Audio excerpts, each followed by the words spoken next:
Pada sesi 11 akuntansi keuangan, kita akan membahas topik ekuiti. Materi yang dibahas dalam topik ini antara lain fitur saham biasa dan saham preferen, akuntansi untuk saham biasa dan saham preferen, kebijakan dividen, sekuritas diluktif, dan laba per saham. Sumber ekuitas perseroan terbatas terdiri dari modal disetor dan saldo laba. Modal disetor terdiri dari saham biasa dan saham preferen, serta tambahan modal disetor bila ada. Kemudian untuk penyajiannya, ekuitas itu terdiri dari saham biasa, saham preferen, tambahan modal disetor, saldo laba, dan dikurangi saham treasury bila ada. Modal saham dapat dibedakan menjadi 3, yaitu modal dasar, modal ditempatkan, dan modal disetor. Modal dasar adalah seluruh nilai nominal saham perseroan terbatas yang dicantumkan dalam anggaran dasar. Minimal 25% dari modal dasar harus sudah ditempatkan dan disetor penuh. Kemudian modal ditempatkan adalah modal yang disanggupi pendiri atau pemegang saham untuk dilunasi. Sedangkan modal disetor adalah modal perseroan yang telah disetorkan dan dibayar penuh oleh pemegang saham ke dalam perseroan terbatas. Saham perusahaan dapat dibedakan menjadi 2, yaitu saham biasa dan saham preferen. Saham biasa adalah surat yang memuat kepemilikan atas perseroan terbatas dengan hak-hak seperti memilih anggota direksi, memperoleh pembagian laba, dan membeli saham tambahan. Sedangkan saham preferen adalah saham yang memiliki hak istimewa terkait pembayaran dividen dan likuidasi perusahaan. Hak istimewa di sini maksudnya adalah pada saat ada pembagian dividen atau pembayaran dividen, maka saham preferen akan didahulukan untuk mendapatkan dividen. Setelah pemegang saham preferen mendapatkan dividen, maka sisa laba baru akan dibayarkan sebagai dividen kepada pemegang saham biasa. Demikian juga dalam hal likuidasi perusahaan, maka hak-hak pemegang saham preferen akan didahulukan di atas hak-hak pemegang saham biasa. Salah satu perlakuan akuntansi yang penting untuk ekuitas adalah pencatatan penerbitan saham. Kita akan lihat ilustrasi penerbitan saham pada nilai nominal atau nilai par. Pada 3 Januari 2020, PT Indahsari menerbitkan 25.000 lembar saham istimewa dengan nilai pari 50.000 per lembar dan 100.000 lembar saham biasa dengan nilai pari 20.000 per lembar. Yang dimaksud dengan saham istimewa adalah saham preferen. Kita mencatat nilai saham pada nilai parnya, sedangkan kas yang diperoleh dicatat pada nilai wajarnya. Dari transaksi penerbitan ini, kita mendapatkan kas dari penerbitan saham preferen sebesar 1.250 miliar rupiah dan dari saham biasa sebesar 2 miliar rupiah, sehingga total kas yang diperoleh adalah 3.250 miliar rupiah. Dan jurnal yang dicatat pada saat penerbitan saham adalah debit kas sebesar 3.250 miliar rupiah, kredit saham preferen sebesar 1.250 miliar rupiah, dan kredit saham biasa sebesar 2 miliar rupiah. Berikutnya adalah ilustrasi penerbitan saham di atas nilai par. Pada 3 Januari 2020, PT Indahsari menerbitkan 20.000 lembar saham biasa dengan nilai pari Rp5.000 per lembar dan dijual pada harga Rp5.500 per lembar. Dari transaksi ini diperoleh kas senilai Rp110 juta dan harga saham biasa adalah Rp100 juta, sehingga selisih Rp10 juta merupakan agio saham biasa. Transaksi ini dicatat dengan jurnal debit kas Rp110 juta dan kredit agio saham biasa Rp10 juta dan saham biasa Rp100 juta. Berikutnya adalah ilustrasi penerbitan saham tanpa nilai pari. Pada 3 Januari 2020, PT Indahsari menerbitkan saham tanpa nilai pari sebanyak 50.000 lembar Saham tersebut memiliki nilai yang dinyatakan atau stated value Rp1.500 per lembar. Meskipun saham diterbitkan tanpa nilai nominal, tetapi saham memiliki nilai yang ditetapkan. Sehingga nilai inilah yang akan tercatat sebagai saldo saham biasa dari transaksi ini. Jadi, jurnal saat penerbitan saham adalah mendebitkan sebesar nilai yang diterima, yaitu Rp75 juta dan kredit saham biasa. Ada juga saham yang diterbitkan dengan sekuritas lain. Perusahaan sering menerbitkan saham berbagai kelas dengan pembayaran lump sum. Untuk mengalokasikan nilai setiap kelas saham yang diterbitkan atas pembayaran lump sum dapat digunakan dua metode, yaitu metode proporsional atau metode income. Berikut adalah ilustrasi untuk penerbitan saham dengan sekuritas lain. Pada 3 Januari 2020, PT Indasari menerbitkan 75.000 lembar saham biasa dengan nilai par Rp5.000 per lembar dan nilai wajar Rp6.000 per lembar. Selain itu, menerbitkan juga saham preferen sebanyak 60.000 lembar dengan nilai par Rp2.000 per lembar dan nilai wajar Rp3.000 per lembar. Perusahaan menerima kas Rp550 juta atas penerbitan saham tersebut secara lump sum. Bila kita menggunakan metode proporsional, maka pertama-tama kita hitung dulu total nilai wajar saham.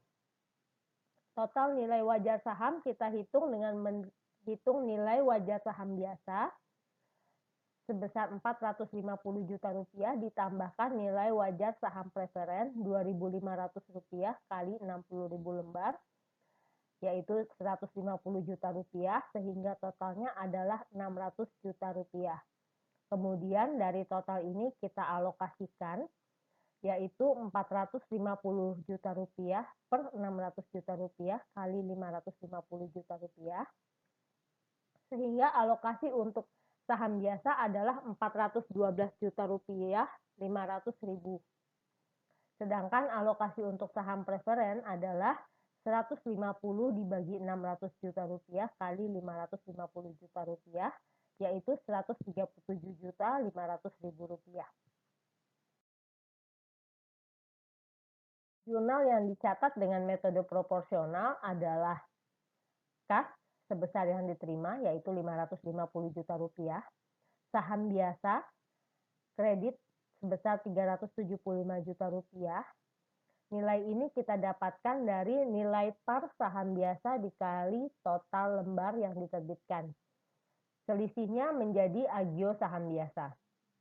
Demikian juga dengan saham preferen, kita catat di kredit sebesar Rp120 juta, yaitu total lembar yang diterbitkan dikali nilai parnya, selisihnya menjadi agio saham preferen.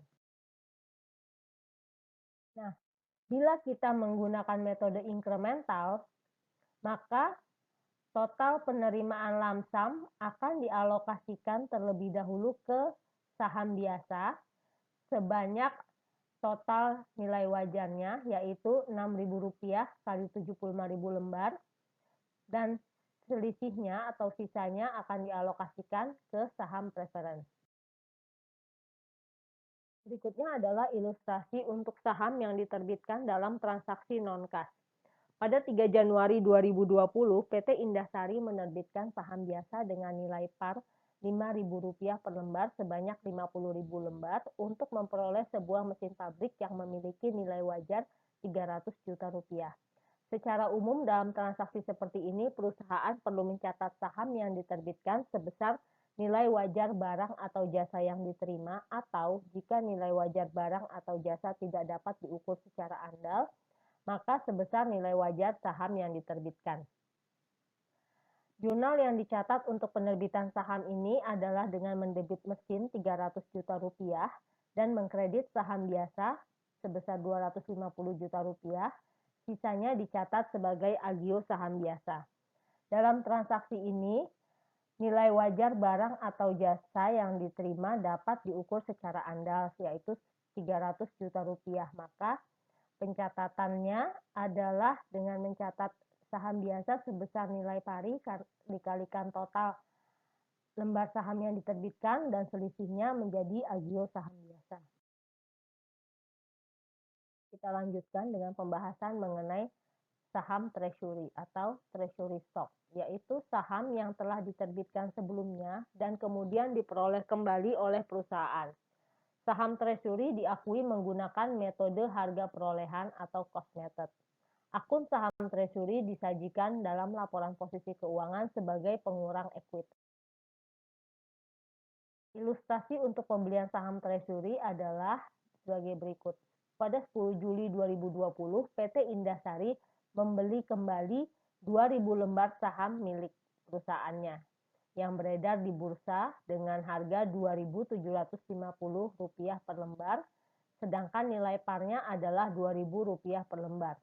Jurnal yang dicatat saat pembelian saham treasury adalah debit pada saham treasury dan kredit kas sebesar total kas yang dikeluarkan, yaitu Rp5.500.000.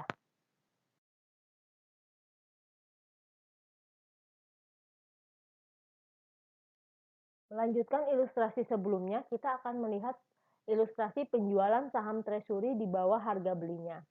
Pada 10 Agustus 2020, PT Indasari menjual 1.000 lembar saham treasury di bursa dengan harga Rp2.000 per lembar, yang mana harga belinya adalah Rp2.750 per lembar dan nilai par saham tersebut adalah Rp2.000 per lembar. Jurnal yang dicatat saat penjualan saham treasury adalah mendebit kas sebesar Rp2 juta, yaitu total kas yang diterima Rp2.000 per lembar dikali 1.000 lembar. Kemudian kita mengkredit saham treasury sebesar Rp2.750.000 sama besar dengan harga perolehannya. Selisihnya akan diambil dari agio saham treasury. Namun karena akun agio saham treasury hanya bersaldo Rp250.000, maka selisih sebesar Rp500.000 akan dicatat sebagai pengurang saldo laba.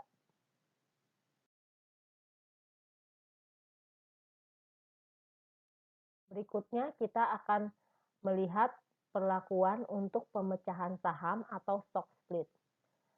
Stock split adalah aksi korporasi untuk mengurangi nilai par dari saham perusahaan.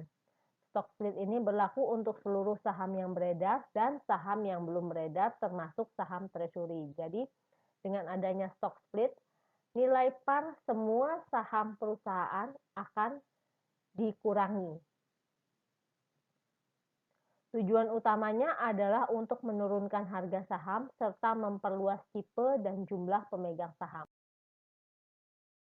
Kita akan lihat ilustrasi untuk pemecahan saham atau stock split. PT Indasari memiliki 100.000 lembar saham biasa yang beredar di bursa dengan nilai pari Rp50.000 per lembar dan harga pasarnya Rp65.000.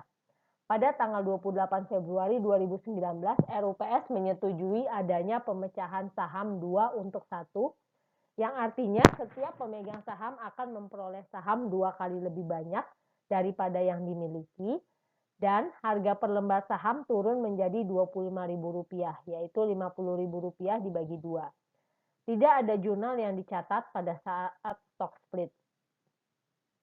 Ini dapat dijelaskan sebagai berikut. Sebelum stock split, jumlah lembar saham adalah Rp100.000 dengan nilai par Rp50.000, sehingga totalnya adalah Rp5 miliar. Setelah stock split, jumlah lembar saham menjadi 200.000 lembar, sedangkan nilai parnya turun menjadi Rp25.000 dan totalnya menjadi Rp5 miliar. Jadi pada akun saham biasa, saldo tidak berubah, tetap Rp5 miliar, karenanya tidak diperlukan ayat jurnal untuk pemecahan saham. Kita lanjutkan dengan pembahasan mengenai dividen. Berikut adalah beberapa karakteristik dividen. Dividen adalah pembagian saldo laba kepada pemegang saham perusahaan. Dividen dapat dibayarkan secara tunai dengan saham dan atau aset lainnya. Dividen tunai diumumkan dan dibayarkan berdasarkan jumlah saham yang beredar dengan 3 syarat. Terdapat saldo laba yang cukup, tersedia uang kas yang cukup, dan adanya tindakan resmi oleh Dewan Direksi. Tiga tanggal penting dividen adalah tanggal pengumuman, tanggal pencatatan, dan tanggal. Berikut adalah ilustrasi untuk pembayaran dividen tunai atau cash dividend. Pada tanggal 15 Oktober 2019, PT Indahsari mengumumkan pembagian dividen kuartalan sebesar Rp200 per lembar saham biasa yang beredar dan tercatat pada tanggal 1 November 2019 jam 16 waktu Indonesia Barat. Pembayaran akan dilakukan pada tanggal 10 November 2019. Jumlah saham biasa yang beredar adalah sebanyak 100.000 lembar. Asumsi saham yang diterbitkan adalah 120.000 lembar, dikurangi saham treasury sebesar 20.000 lembar.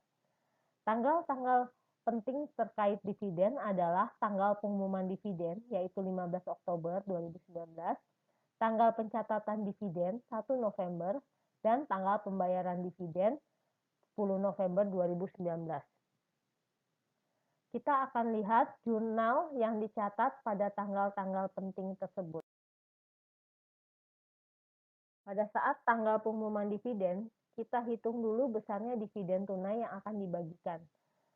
Besarnya dividen tunai didapat dengan mengalihkan dividen per lembar saham dikalikan jumlah saham beredar, yaitu Rp200 dikali 100.000 lembar, Rp20 juta. Maka kita akan catat jurnal berikut pada saat pengumuman dividen, yaitu debit saldo laba atau dividen tunai, dan kredit utang dividen tunai sebesar Rp20 juta. Pada tanggal pencatatan dividen tidak ada jurnal yang dicatat, sedangkan pada tanggal pembayaran dividen kita akan mencatat debit utang dividen tunai pada kas sebesar Rp20 juta. Berikutnya kita akan lihat ilustrasi untuk pembagian dividen saham atau stok dividen. Pada tanggal 15 Agustus 2019, Direksi PT Indahsari mengumumkan pembagian dividen saham sebesar 5% dari saham yang beredar kepada para pemegang saham yang tercatat pada tanggal 31 Agustus 2019 jam 16 waktu Indonesia Barat. Saham biasa PT Indahsari yang beredar adalah sebesar 1 juta lembar saham dengan nilai par Rp1.000 per lembar. Harga pasar saham pada saat diumumkan adalah Rp1.500. Dividen saham ini akan diterbitkan pada tanggal 7 September 2019. Perhatikan tanggal-tanggal penting terkait dividen saham ini adalah tanggal pengumuman dividen 15 Agustus, tanggal pencatatan dividen 31 Agustus, dan tanggal pembayaran dividen 7 September 2019. Ayat jurnal yang dicatat pada tanggal-tanggal penting ini adalah pada tanggal pengumuman dividen, kita akan hitung jumlah dividen saham dan jumlah dividen saham yang dibagikan. Jumlah dividen saham adalah persen saham yang dibagikan dikalikan jumlah saham beredar dikalikan harga pasar pada tanggal pengumuman dividen, yaitu 5% kali 1 juta lembar dikali Rp1.500, Rp75 juta. Sedangkan dividen saham yang dibagikan adalah persen saham yang dibagikan dikalikan jumlah saham beredar dikalikan nilai parnya, yaitu 5% dikali 1 juta lembar dikali Rp1.000, Rp50 juta. Jurnal yang dicatat pada saat pengumuman dividen adalah saldo laba atau dividen saham sebesar Rp75 juta. Kreditnya dividen saham yang dibagikan sebesar Rp50 juta dan selisihnya dicatat sebagai agio saham biasa. Pada saat tanggal pencatatan dividen, kita tidak mencatat jurnal apapun, sedangkan pada saat pembayaran dividen, kita akan mencatat jurnal debit dividen saham yang dibagikan sebesar Rp50 juta dan kredit ke akun saham biasa. Ini adalah contoh penyajian ekuitas. Jadi, dalam menyajikan ekuitas, urutannya di atas adalah saham preferen, kemudian saham biasa, dan dividen saham biasa yang dibagikan. Kemudian akan disajikan agio saham preferen, agio saham biasa, dan saldo laba. Di bawah saldo laba kita munculkan saham treasury dan akumulasi rugi komprehensif. Nah, ini contoh untuk perusahaan TBK di Indonesia.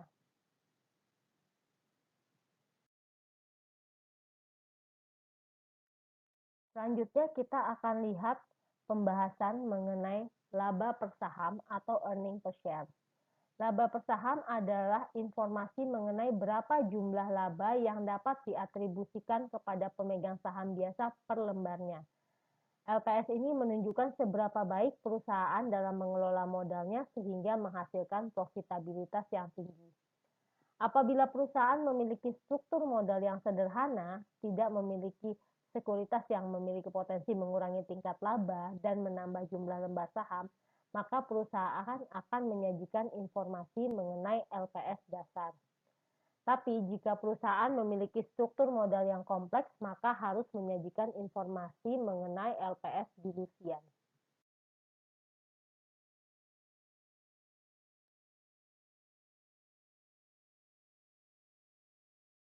Berikut adalah informasi perubahan jumlah saham yang biasa yang beredar. Jadi pada 1 Januari saldo awal jumlah saham biasa yang beredar 180.000 lembar. Pada 1 Mei terdapat penarikan kembali 30.000 lembar saham biasa sehingga jumlah lembar saham biasa yang beredar adalah 150.000 lembar. Kemudian pada 1 Juli terdapat penambahan 300.000 lembar saham biasa karena pemecahan saham sehingga jumlah yang tadinya 150.000 lembar, jumlah lembar saham yang beredar menjadi 450.000 lembar. Pada 1 November menerbitkan 50.000 lembar saham biasa untuk memperoleh kas, sehingga pada 31 Desember total jumlah lembar saham biasa yang beredar adalah 500.000 lembar. Perhitungan jumlah rata-rata tertimbang saham pada periode 1 Januari sampai 1 Mei, jumlah saham beredar ada 180.000, penyajian kembalinya adalah 3 dan faktor pembobotnya 4 bulan per 12 bulan. Sehingga jumlah rata-rata tertimbang saham adalah 180.000. Pada periode 1 Mei hingga 1 Juli, jumlah saham beredar adalah 150.000, penyajian kembalinya 3 dan faktor pembobotnya 2 per 12 bulan, sehingga jumlah rata-rata tertimbang saham adalah 75.000. Nah, pada periode 1 Juli sampai 31 Desember, jumlah saham beredar adalah 450.000 dengan faktor pembobot 6 per 12 bulan, sehingga jumlah rata-rata tertimbang saham adalah 225.000 lembar, dan total jumlah rata-rata tertimbang saham yang beredar selama periode ini adalah 480.000 lembar.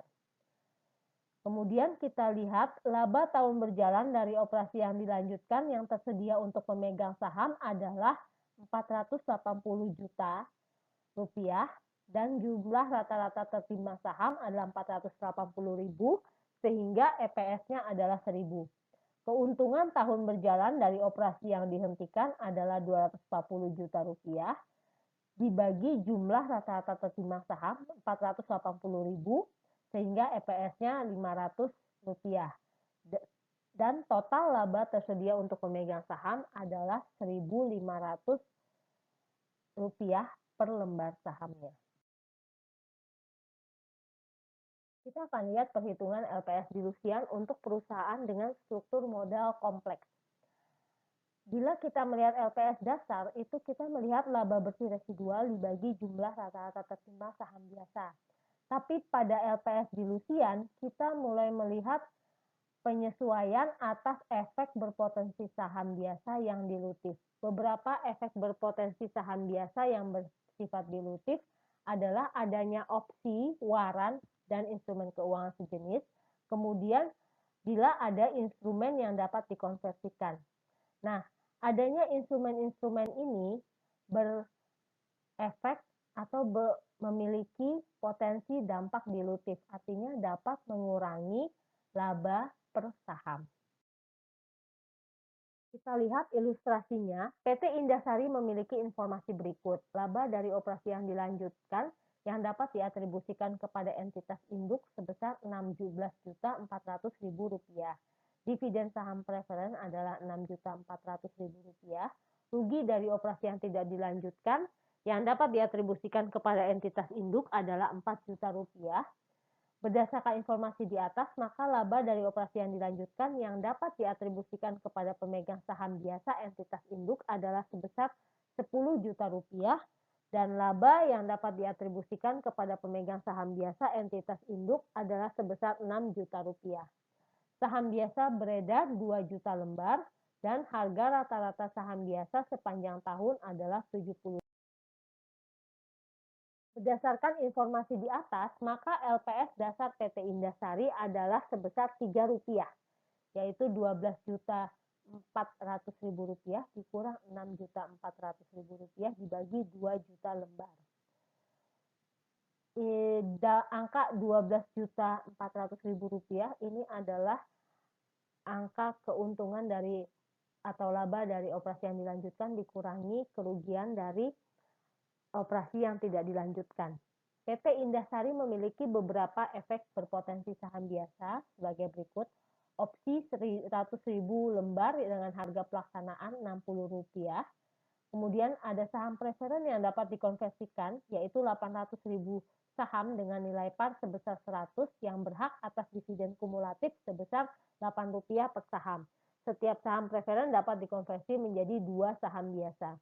Kemudian terdapat obligasi konversi dengan bunga 5%, nilai nominalnya adalah 100 juta rupiah. Setiap obligasi senilai Rp1.000 dapat dikonversi menjadi 20 saham biasa.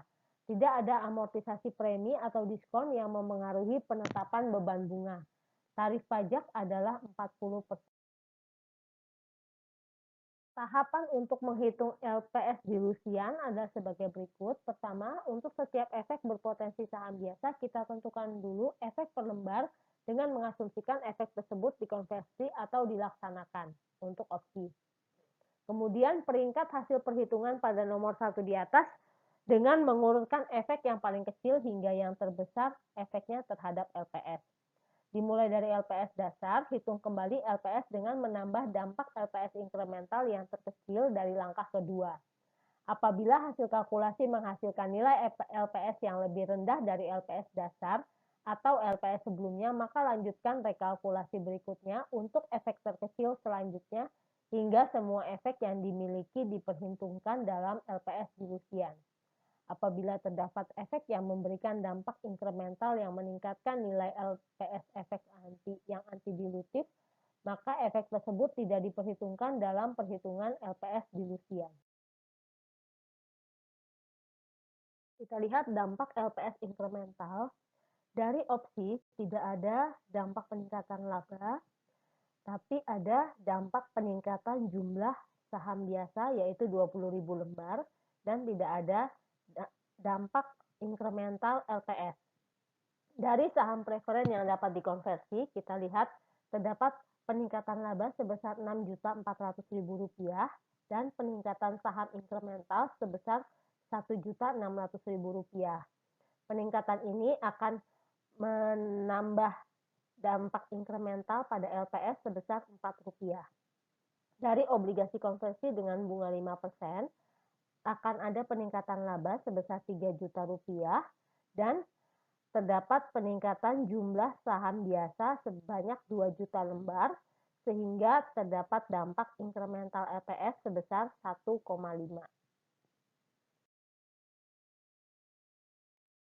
Kita lanjut dengan perhitungan LPS dilusian. Laba dari operasi yang dilanjutkan yang dapat diatribusikan kepada pemegang saham biasa entitas induk adalah Rp10 juta sebagaimana dilaporkan dengan jumlah lembar saham biasa yang beredar Rp2 juta sehingga laba per saham adalah Rp5. Dari opsi tidak ada dampak inkremental terhadap laba per saham. Nah, tapi dengan bertambahnya jumlah lembar saham biasa yang beredar, maka laba per saham akan terdilusi dari 5 menjadi 4,95. Artinya, adanya opsi ini berdampak dilutif terhadap laba per saham. Dari obligasi yang dapat dikonversikan,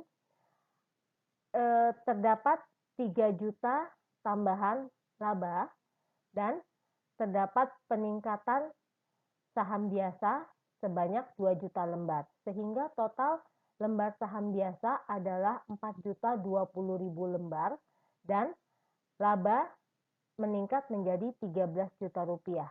Sehingga laba per saham kembali berkurang menjadi 3,23. Artinya, obligasi yang dapat dikonversikan mempunyai dampak dilutif terhadap LPS.